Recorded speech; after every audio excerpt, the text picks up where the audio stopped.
I don't know. Is it my TV or does AEW feel like a reset? Like they're resetting everything. Like the Young Bucks are heels and they're like producers with the headset on. And we got John Moxley and Claudio Castagnoli and that whole Blackpool Combat Club. Don't know if their faces are heels. You know, like John Moxley gets attacked by a Mexican group that nobody knows at the arena Wednesday night. I don't know. It's just like Eddie Kingston is just, is solid. We like him as Continental Champion, but he's just kind of just around. Orange Cassidy has banger matches, but nothing specific unless, Gabe, you have that list, because that's the most interesting thing. The rest of it is just great matches. Mm-hmm. That's what I see. Yeah, well, so right now you've got Orange versus the Undisputed Kingdom. You have the Elite storyline being woven in with Sting and Darby, which is woven in with Rick and Big Bill. Yeah, right. So they're building some CMLL thing versus BCC, which they're going to have a match. I'm not sure what that is. Tony Storm. Yes. And what she's got going on with Purrazzo, which, by the way, great match with Purrazzo and Taya Valkyrie. Shocking, right? Like two great women wrestlers putting on a show last night. Hold on a second. You watched the match? There was a match in the ring? All I heard was barbs. All I heard was Tony. She discovered who Excalibur is. It's Sean Mooney.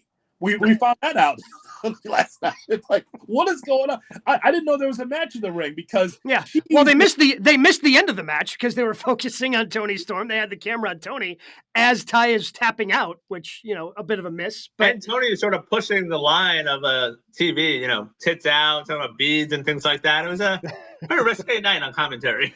Very good. You have FTR versus the House of Black. Edge versus Christian. Well, Adam Copeland versus Christian Cage. You got something going on, maybe a trios unification potentially.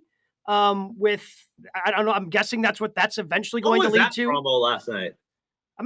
Just a way to get 6 guys that are over out there together. I guess I'm just not sure. Just to say catchphrases. Well, okay, so we don't get a rap. No. Nope. And they don't do any business. No. So what's the point of them? Why give them 6 plane tickets to come to New Orleans to do nothing? That was an off-air end of show promo. Yeah, send the crowd home happy. Yeah, that's what that was. But it was on TV. And then you mentioned Eddie. So like Eddie versus the BCC is still something that's kind of going on, especially the way that Bryan Danielson ignored Eddie all throughout Collision. And then as he's walking off, gave him the bird, which was just great.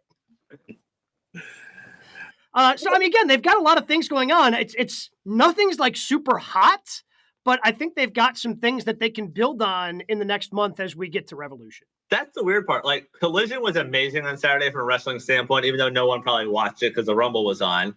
Well, Jade had watched it. But like Dynamite-wise, it sort of felt just sort of, all right, like there've been good matches, but storyline-wise, outside of that main trio in the world title picture, there hasn't been a lot going on. Like, I love the Tony story.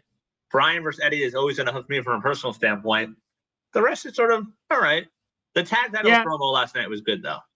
Yeah, because in the Undisputed Kingdom just hasn't caught on yet either. Like, they're obviously kind of feuding a little bit with Orange, but it's not, I don't know. It just hasn't. And that's probably, honestly, because they screwed over MJF, and MJF had to go away for surgery. So they just haven't caught any of that heat, despite having what should be an interesting crew.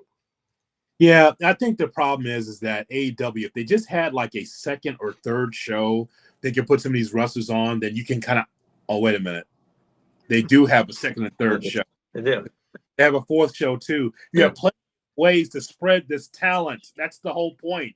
You don't have to keep jamming this stuff in. You have a lot of talent. I disagree, by the way, when sometimes on the show we say they have too much talent. There's no such thing as too much talent. There's a such thing as booking too much talent and having a scatter shot where you see something hot once and then you don't see it again for another month. Mm-hmm. Like this whole thing with like Wardlow, for instance, right? Good to see Wardlow in there. Do we see Wardlow in another singles match for the rest of the month? No. Hope. No, because he's probably hurt. That's just mean. I saw his knee buckle last night. Yeah. Knees aren't supposed to do that.